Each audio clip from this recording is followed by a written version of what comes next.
C'est un monde un peu étrange, insoupçonné, mais qui semble pourtant curieusement familier.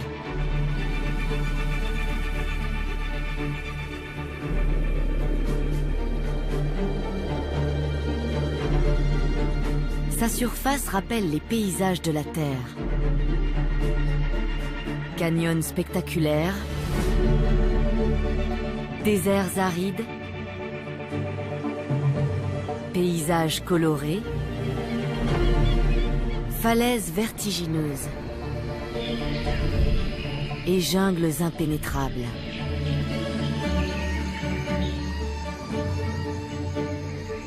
D'inquiétantes et innombrables créatures peuplent cet univers.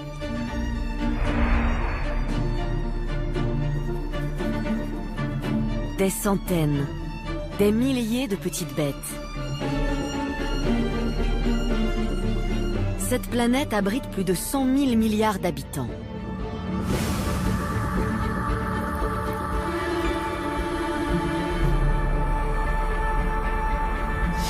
On pourrait penser qu'elle se trouve à des années-lumière de la Terre, perdue au fin fond de l'univers.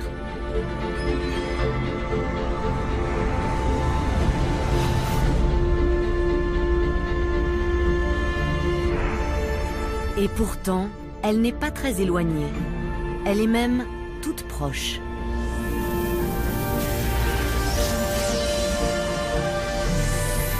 Et cette planète, c'est vous.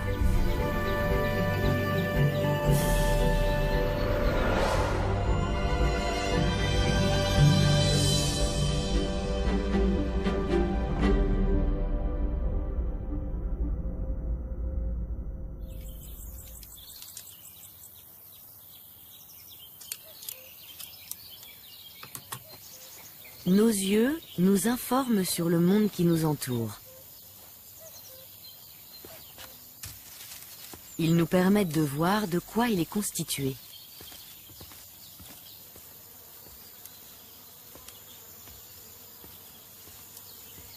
Et nous faisons partie de ce monde.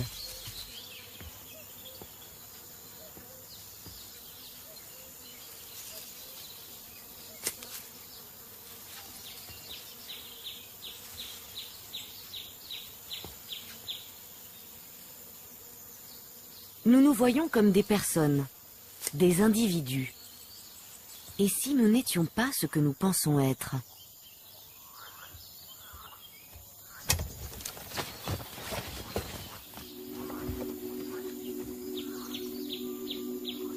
Si nous étions autre chose, quelque chose de très différent? Car 90% des cellules de notre corps ne sont pas d'origine humaine.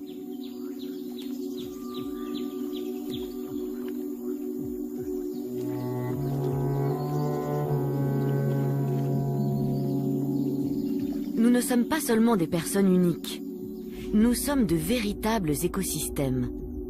Chaque être humain est un univers à lui tout seul. Un habitat composé d'une multitude de niches écologiques.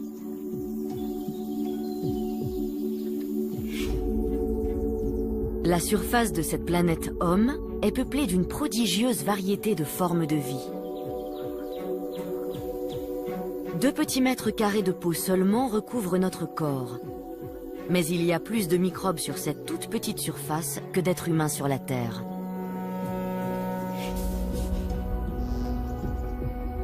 Notre peau accueille plus de 1000 espèces de bactéries différentes.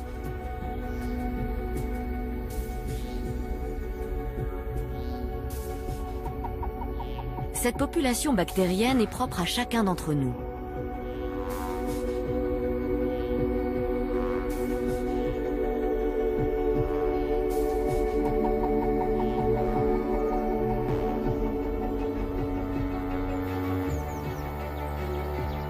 La génétique n'est pas la seule chose qui distingue les individus les uns des autres. En tant qu'écosystème, nous sommes uniques au monde.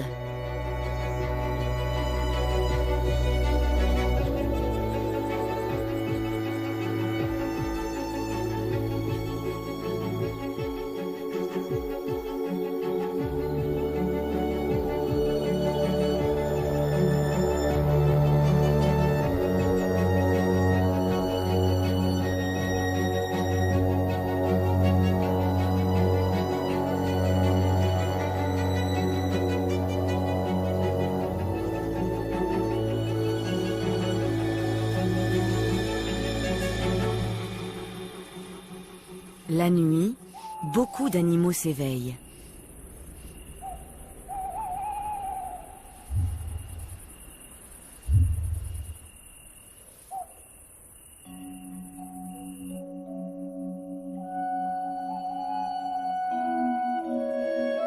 Les habitants de la planète Homme sont eux aussi très actifs dans l'obscurité.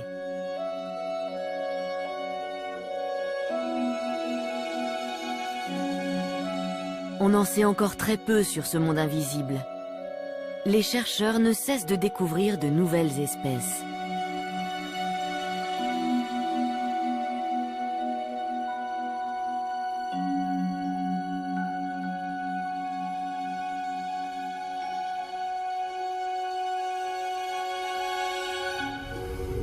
Dans la jungle de nos cils et de nos sourcils se cachent de curieuses créatures.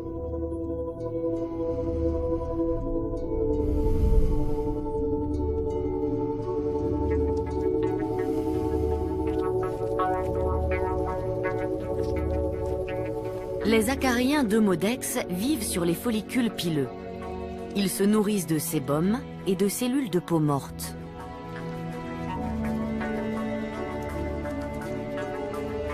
Ils attendent la nuit pour se déplacer d'un poil à l'autre.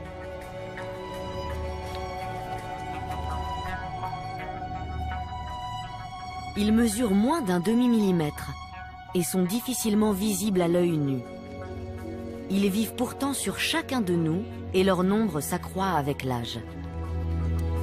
Généralement, ils sont totalement inoffensifs. Ce qui n'est pas le cas de tous nos habitants. Autrefois, nous hébergions des espèces bien plus variées. Les boutiques vendaient du tissu couleur puce, une teinte supposée cacher ces indésirables parasites. On portait aussi des peaux de zibeline, destinées à les maintenir à distance de la peau.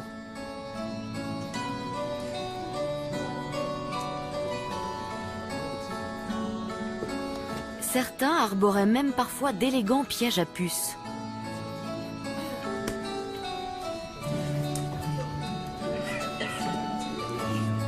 À l'époque baroque, la puce est devenue un personnage littéraire, avec des connotations souvent érotiques.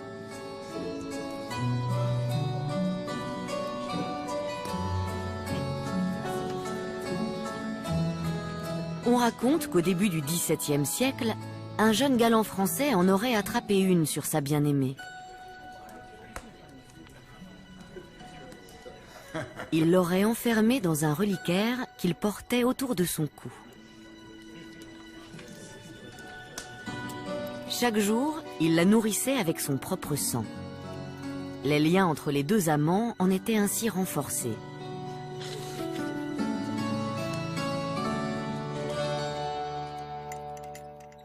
Aujourd'hui, nos parasites ne sont plus une source d'amusement.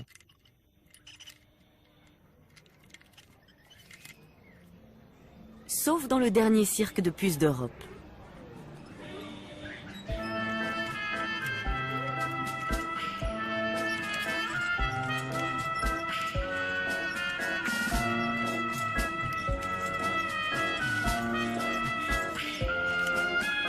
Robert Birk en est le directeur. Il a appris à chacune de ses artistes un numéro particulier.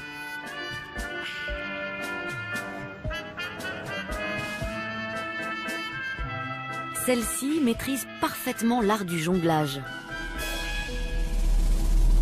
Et cette autre est une buteuse hors pair.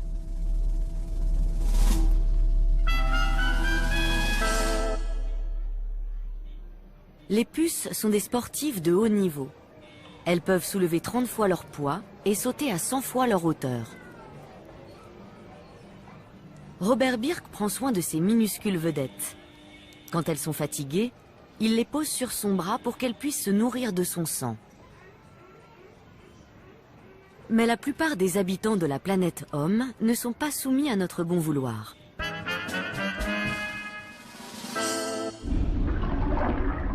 Et ce, pour une raison simple. Généralement, nous ignorons leur présence. du moins tant que l'équilibre entre les organismes utiles et nuisibles est maintenu. Cet équilibre est ce qui détermine notre état de santé. Il est extrêmement délicat. Le moindre changement peut avoir un effet dramatique.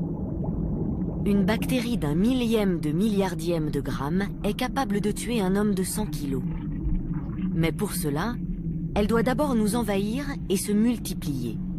Et ce n'est pas facile. Partout sur la planète Homme, les activités microbiennes nocives sont combattues.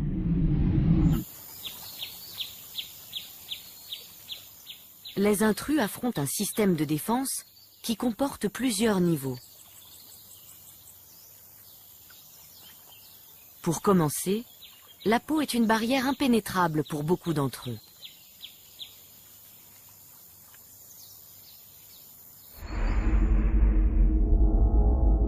Cela tient surtout à la structure des cellules de l'épiderme. Elles forment une couche cornée qui protège des invasions.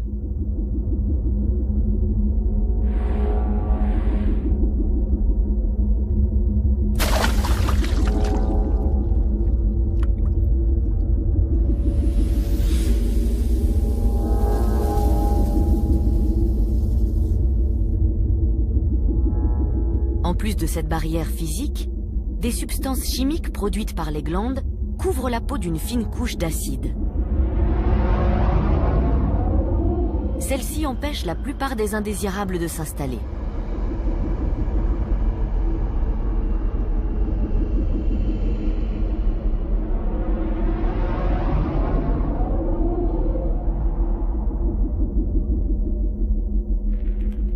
Pour certains visiteurs, ce film acide est instantanément mortel. D'autres survivent, mais ne parviennent pas à s'implanter. L'environnement acide favorise la population résidente. Les glandes de la peau ne sont pas les seules à défendre la planète Homme. Les bactéries résidentes contribuent aussi à produire le milieu acide dans lequel elles prospèrent. Ce système fonctionne si bien qu'en temps normal, il n'y a pas de place pour les nouveaux venus.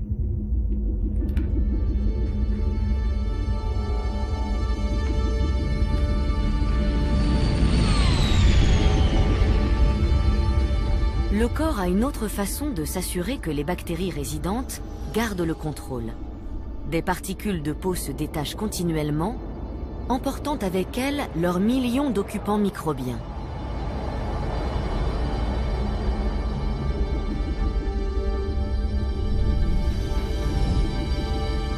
Et pour ceux qui parviennent à rester en place, ceux-ci signent leur arrêt de mort.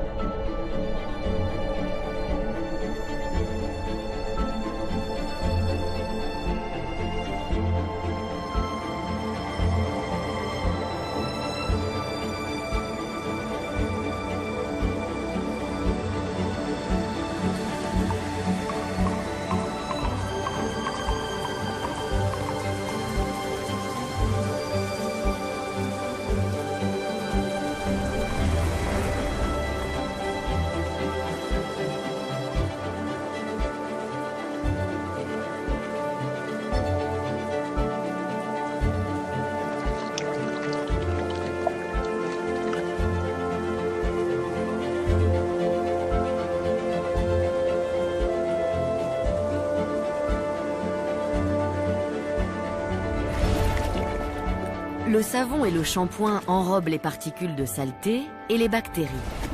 Elles sont alors détachées de la peau et emportées.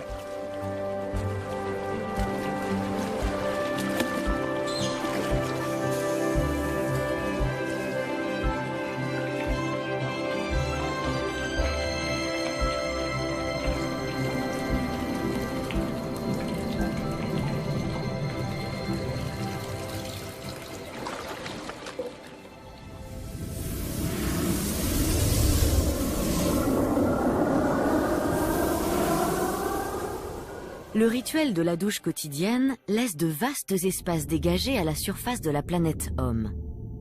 Ce sont autant de nouveaux territoires potentiels pour les bactéries colonisatrices.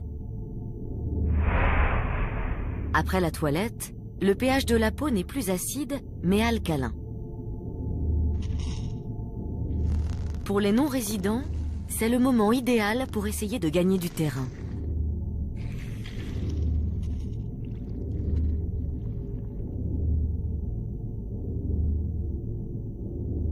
Mais ils n'y parviennent que si les bactéries résidentes mettent trop longtemps à recoloniser les espaces vacants. C'est un cercle vertueux. En se développant, ces bactéries créent l'environnement acide qui facilite leur épanouissement.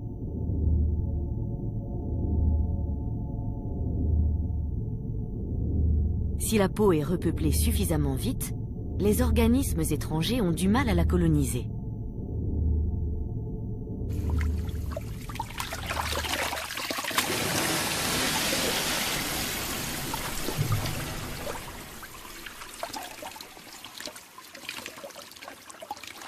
Pour rester en bonne santé, nous devons donc avoir sur notre peau la bonne proportion de certaines bactéries permanentes.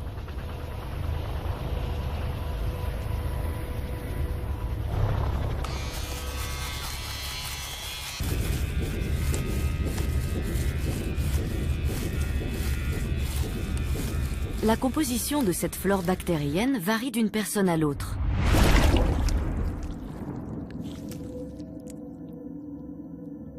On a recensé environ 1000 espèces de microbes qui peuvent coloniser l'intérieur de la bouche humaine. Mais chacun de nous n'en héberge qu'une centaine dans sa bouche à un instant donné.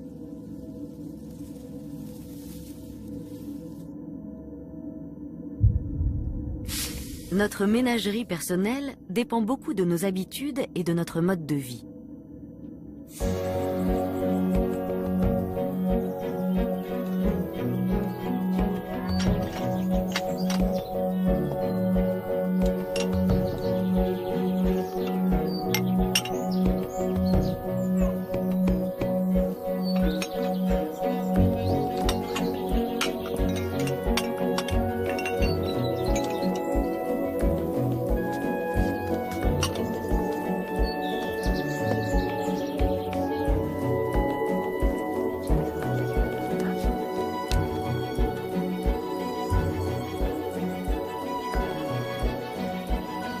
Parfois, la planète Homme ne peut pas attendre que ses habitants permanents se soient réorganisés.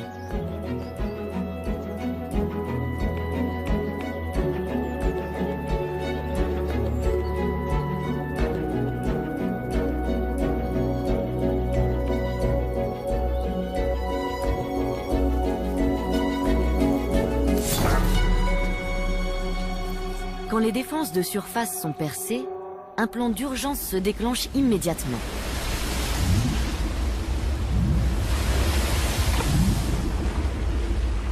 La rapidité est essentielle. Le corps est désormais exposé à des formes de vie capables de le détruire.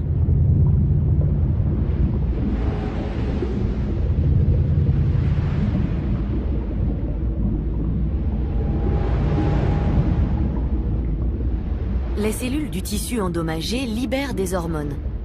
Celles-ci accroissent le flux sanguin et font augmenter la température locale. Cette chaleur stimule l'activité des globules blancs.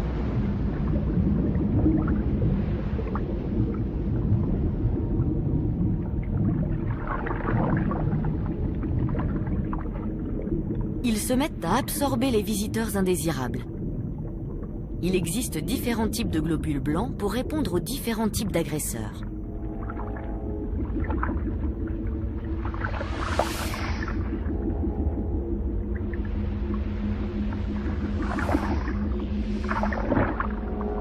Malgré leur allure pataude, les globules blancs sont très mobiles.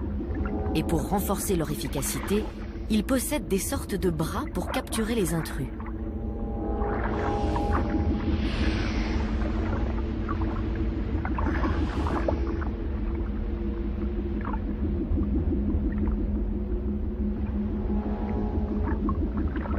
Cette forme de défense simple mais efficace se rencontre chez la plupart des animaux.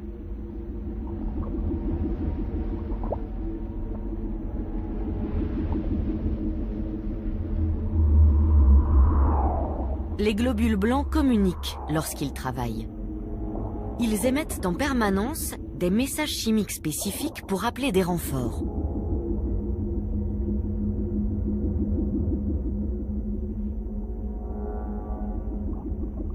Dès qu'ils ont digéré les agents pathogènes, ils établissent un autre canal de communication. Selon la composition chimique des intrus qu'ils rencontrent, les globules blancs produisent à leur surface un profil moléculaire. Cela permet aux autres cellules du système immunitaire d'identifier les envahisseurs.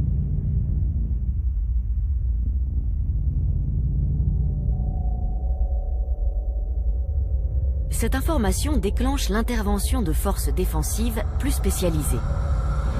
Elles peuvent s'attaquer aux assaillants en ciblant leurs points faibles.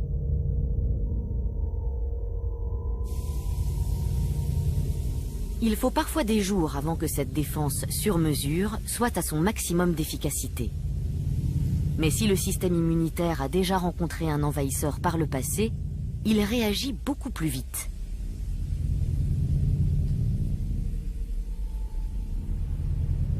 Le corps s'en prend même à ses propres cellules si elles sont contaminées. Leur destruction empêche l'infection de se propager.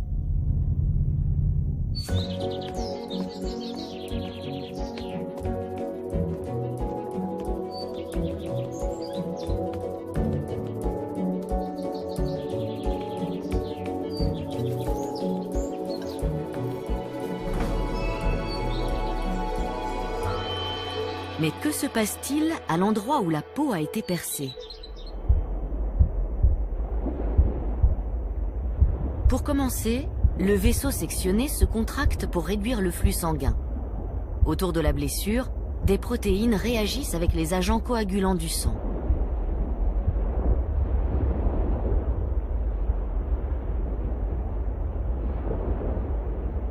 Cela fait s'agréger les plaquettes sanguines.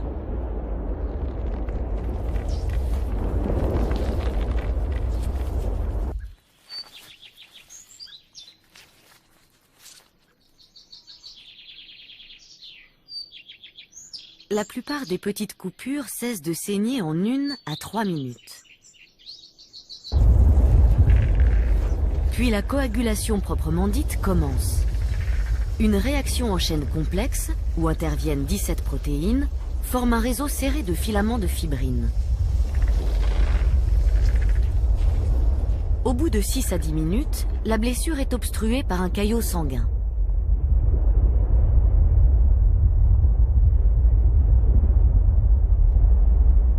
Ces brins de fibrine sont 1000 fois plus fins qu'un cheveu. Ils sont cependant très élastiques. Ils peuvent s'étirer sur 4 fois leur longueur sans casser.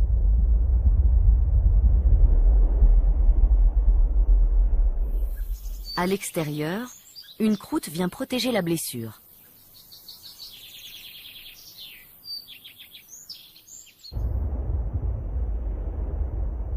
La structure du caillot sanguin sert de matrice à la régénération du tissu. Le réseau de fibrine est peu à peu remplacé par des fibres de collagène.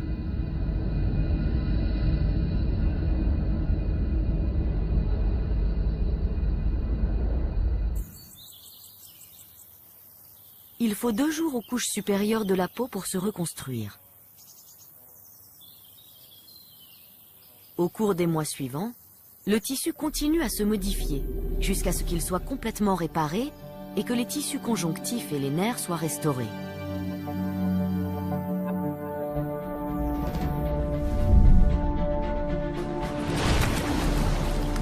Malgré son incroyable capacité à s'auto-réparer, le corps est en état d'alerte permanent. Il mène un combat sans fin contre des microbes capables de le paralyser, l'intoxiquer, l'affamer, l'étouffer ou le vider de son sang.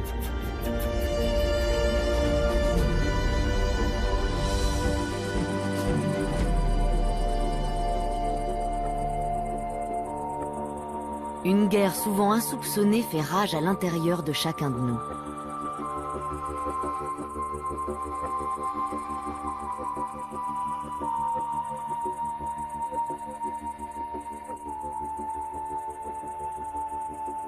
Et cet affrontement commence dès la naissance.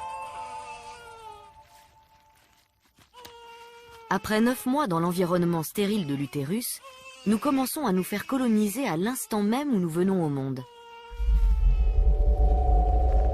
Et cette cohabitation avec des formes de vie étrangères dure toute notre vie. En traversant les voies génitales maternelles, puis lors des premiers contacts avec le monde extérieur, nous récoltons un premier lot de bactéries. Bizarrement, notre organisme les reçoit à bras ouverts. Pour les accueillir, nous supprimons la réponse immunitaire de nos cellules intestinales.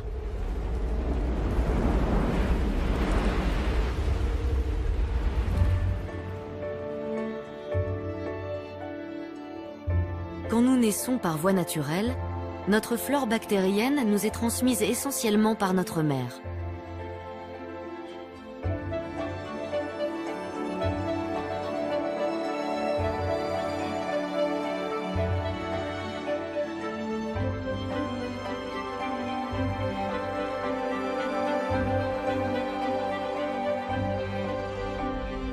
Seules quelques régions de la planète Homme doivent rester inhabitées. Le cerveau, la vessie et les poumons.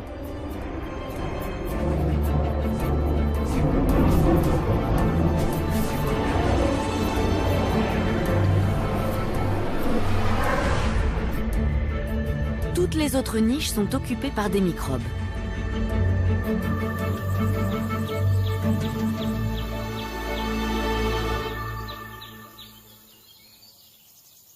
Mais pourquoi ces envahisseurs nous trouvent-ils autant à leur goût? Nous sommes très forts pour nous procurer des aliments riches en énergie. En nous nourrissant, nous nourrissons aussi près de 2 kilos de micro-organismes étrangers.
La plupart de nos pensionnaires profitent directement de cet apport en énergie. Ils prélèvent leur part à chaque étape de la digestion.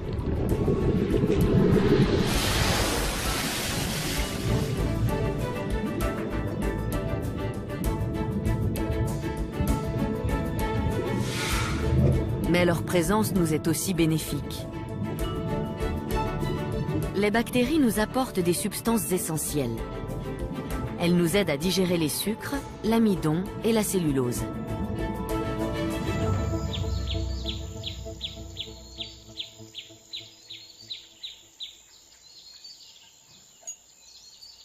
Les nombreuses opportunités que nous offrons attirent constamment de nouvelles formes de vie bactérienne.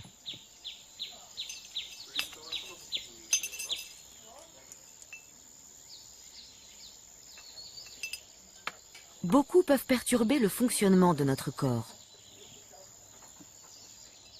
Et certaines sont même capables de le détruire. Les salmonelles, par exemple, peuvent provoquer une intoxication mortelle. On les trouve le plus souvent dans les reptiles et les oiseaux.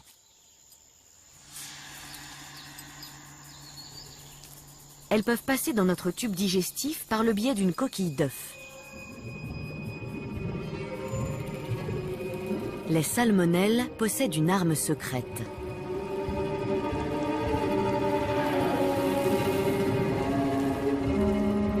Des structures creuses en forme d'aiguille leur servent à percer la paroi de nos cellules. Elles y injectent des substances messagères qui reprogramment nos défenses immunitaires. elles peuvent ainsi nous coloniser plus facilement.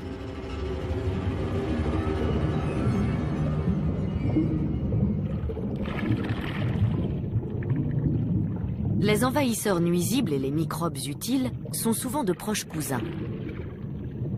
Escherichia coli est une bactérie qui nous aide à digérer les sucres et qui synthétise aussi la vitamine K, essentielle à la coagulation du sang.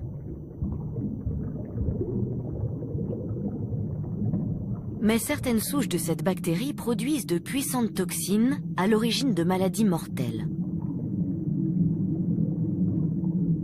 Heureusement, bien souvent l'invasion échoue pour une raison simple. Toutes les niches sont déjà occupées. Peu adaptables, les bactéries ne survivent pas longtemps s'il n'y a pas de place pour elles. Le corps humain se défend en occupant tout le terrain. C'est une forme de défense qu'on appelle résistance à la colonisation.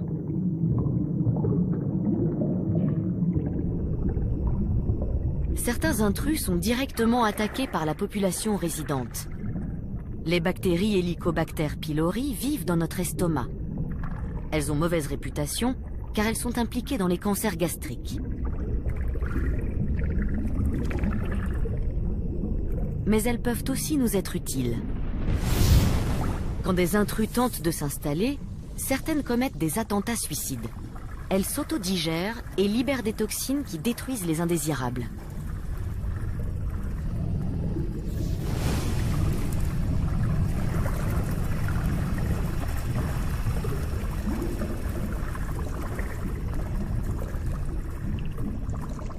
Ces bactéries hélicoïdales nous accompagnent depuis des milliers d'années.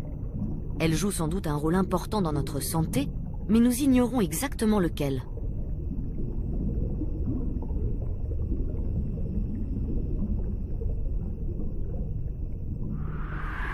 Nos minuscules locataires ne décident pas seulement de notre sort individuel.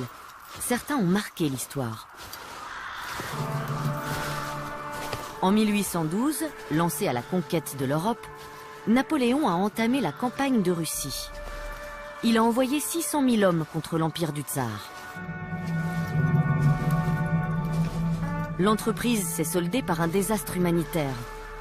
Et les petits habitants de la planète Homme ont joué un rôle majeur dans cette défaite.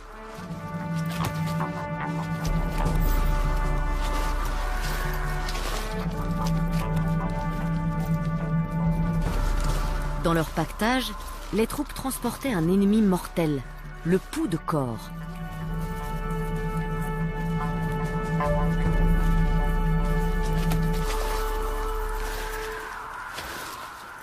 C'est une des raisons pour laquelle beaucoup de soldats ne sont jamais revenus de Russie.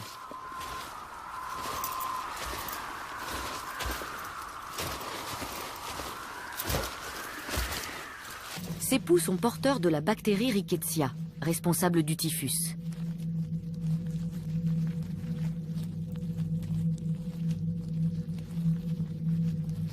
Le terrible hiver russe a permis aux poux de trouver facilement de nouveaux hôtes.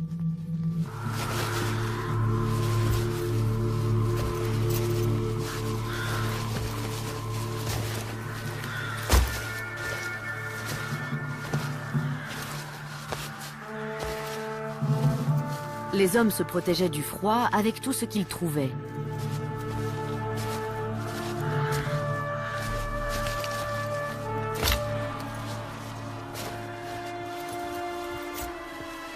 On a récemment découvert une fosse commune près de Vilnius, en Lituanie. Les analyses ADN ont montré qu'un tiers des soldats inhumés étaient morts de maladies transmises par les poux de corps.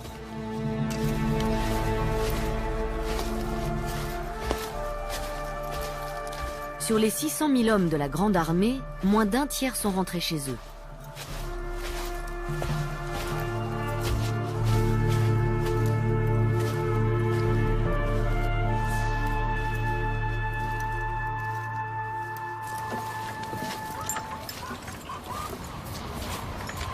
Ce n'était pas la première fois que nos microscopiques pensionnaires changeaient le cours de l'histoire.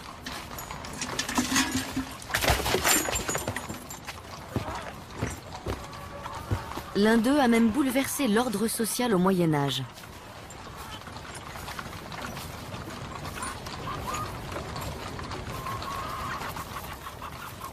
Les rats abritent de nombreux parasites, dont des puces. Celles-ci ne sont pas exigeantes sur le choix de leur hôte.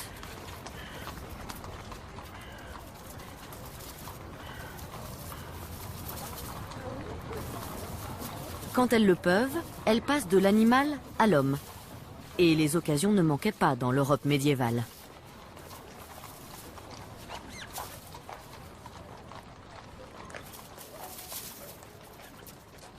En piquant, les puces transmettaient une bactérie mortelle, Yersinia pestis. Pour ne pas être attaquées par le système immunitaire, ces bactéries pénètrent dans nos cellules et s'y multiplient. Elles finissent par envahir les organes et le sang. Elles ont notamment pour effet d'inhiber la coagulation sanguine. La maladie peut prendre une forme pulmonaire ou cutanée.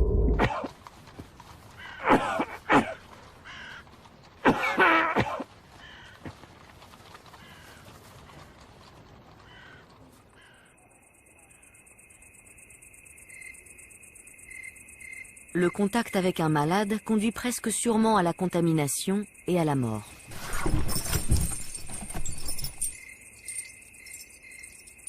Au milieu du XIVe siècle, la peste noire a tué au moins un tiers de la population européenne. Plus de 20 millions de personnes.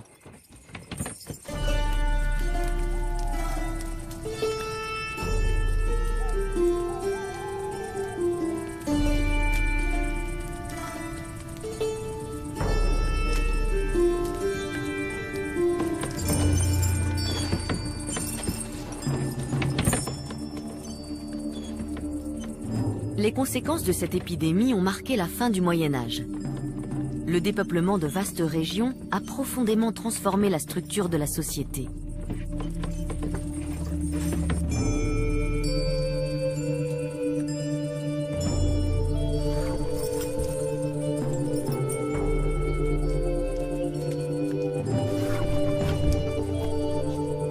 Les terres ont été redistribuées et le prix de la main-d'œuvre a augmenté.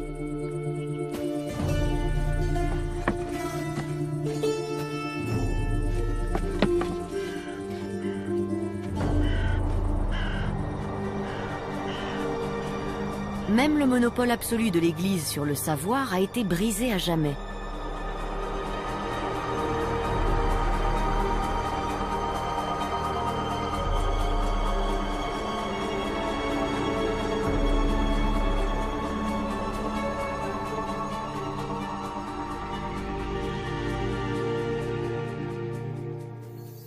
Les rats sont longtemps restés associés à la mort et à la putréfaction.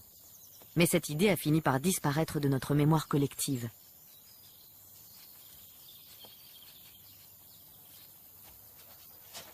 Aujourd'hui, nos envahisseurs les plus redoutables empruntent une autre voie.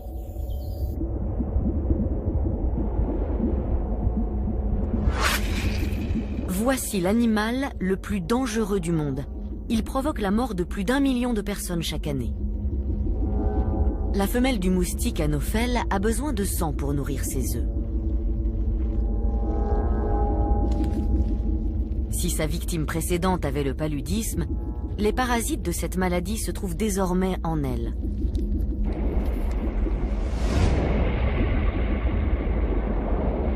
Et ils sont injectés dans un nouvel hôte.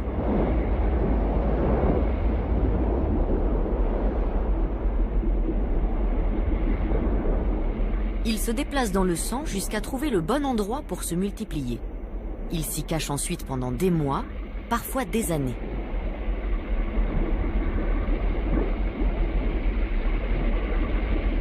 Les symptômes n'apparaissent que lorsque les parasites devenus matures pénètrent dans les globules rouges. Là, ils peuvent achever leur développement. À l'étape suivante de leur cycle de vie, ils font éclater les globules rouges infectés. Les toxines libérées provoquent les poussées de fièvre typiques de la maladie.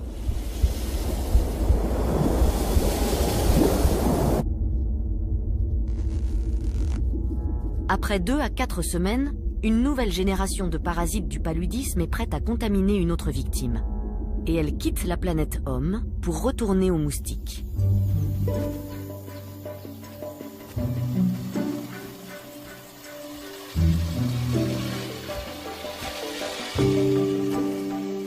la plupart de nos visiteurs viennent en paix.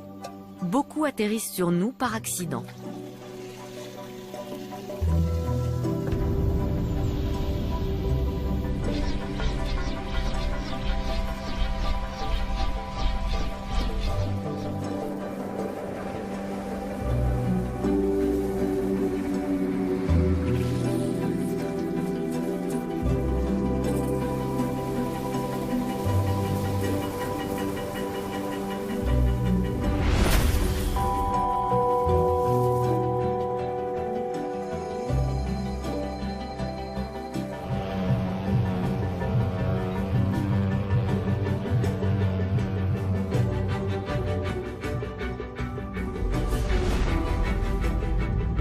Vus de près, les pollens des plantes présentent des formes extraordinaires.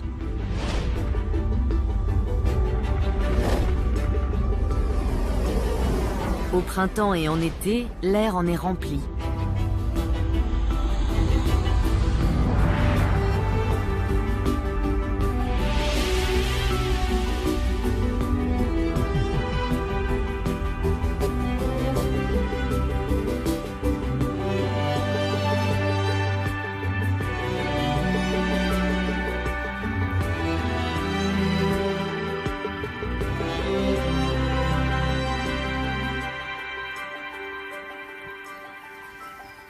Les particules de pollen sont microscopiques, de 10 à 100 micromètres.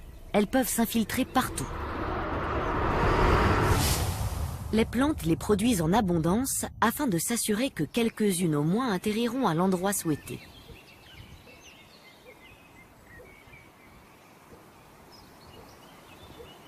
Si elles se posent sur la planète Homme, il ne se passe normalement rien de spécial. Le corps ne réagit en effet qu'à une menace potentielle. Les grains de pollen sont traités comme des poussières inoffensives. Le mucus qui tapisse nos narines les évacue.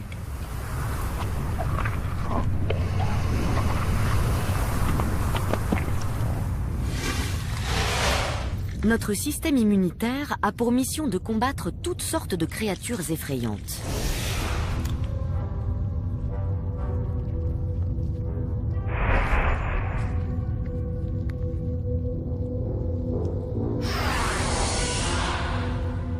Sans ce mécanisme de défense, l'espèce humaine n'aurait jamais survécu.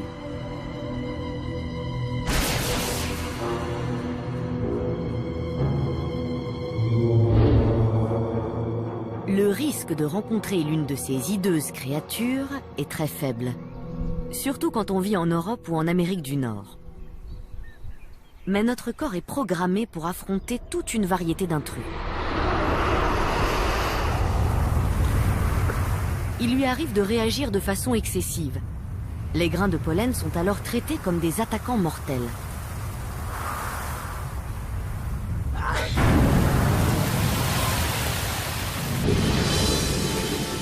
Quantité d'organismes étrangers exploitent nos fonctions vitales. Certains sont permanents et partagent nos repas. Pour d'autres, l'univers humain n'est qu'une étape dans leur voyage. Quelques-uns nous rendent plus performants, d'autres peuvent nous tuer. La planète Homme est un système d'interaction complexe et infiniment changeante. Dans ce système, chacun peut être le parasite d'un autre. Nous abritons des nématodes, qui abritent des bactéries, qui abritent à leur tour des bactériophages. L'examen de cet écosystème microscopique fait apparaître un monde étrange et totalement nouveau. Ce bactériophage mesure 200 millionièmes de millimètre. On dirait un module lunaire plus qu'un être vivant.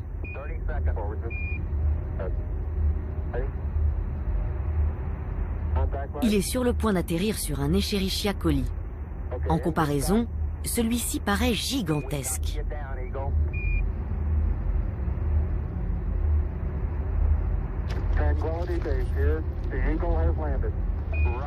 Le bactériophage injecte son ADN dans la bactérie et réussit le tour de force de la transformer en fabrique de bactériophages, afin de la détruire.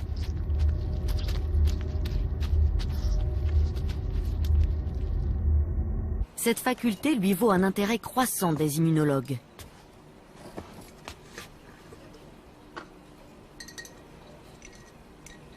À l'heure où les bactéries sont de plus en plus résistantes aux antibiotiques, les bactériophages pourraient constituer une nouvelle arme contre les infections.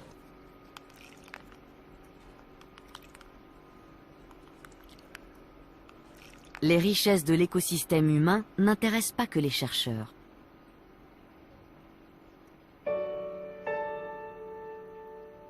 Elles stimulent aussi la créativité des artistes.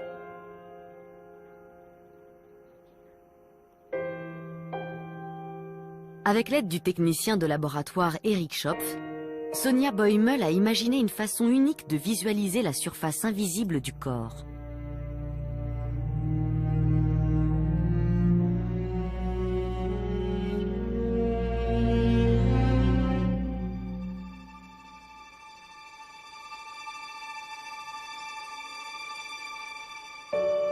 Elle se sert d'une boîte de pétri géante comme d'une toile, et les bactéries présentes sur sa peau font office de peinture.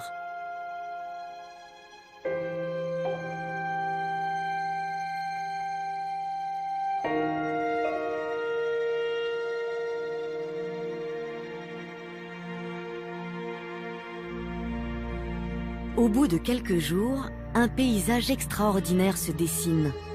Le reflet des différents êtres vivants qui peuplaient son corps à un moment précis.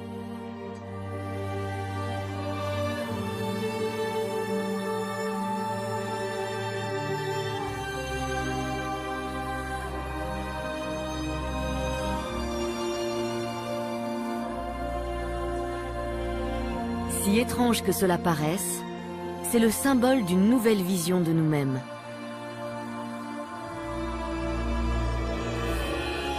Cette boîte de pétri grandeur nature est comme un miroir magique. Elle révèle notre véritable identité biologique.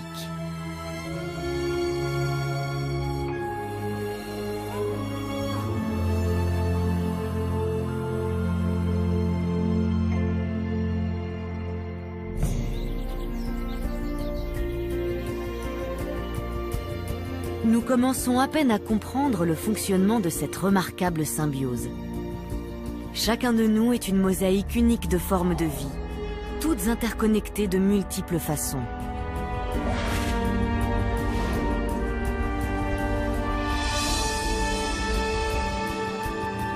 Nous ne pouvons survivre qu'en partenariat avec ces organismes étrangers. Sans eux, même la plus élémentaire forme d'existence humaine serait impossible.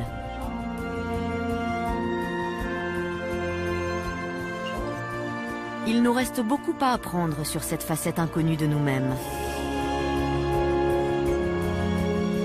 Quand nous connaîtrons chaque habitant de la planète Homme, alors seulement nous saurons qui nous sommes vraiment.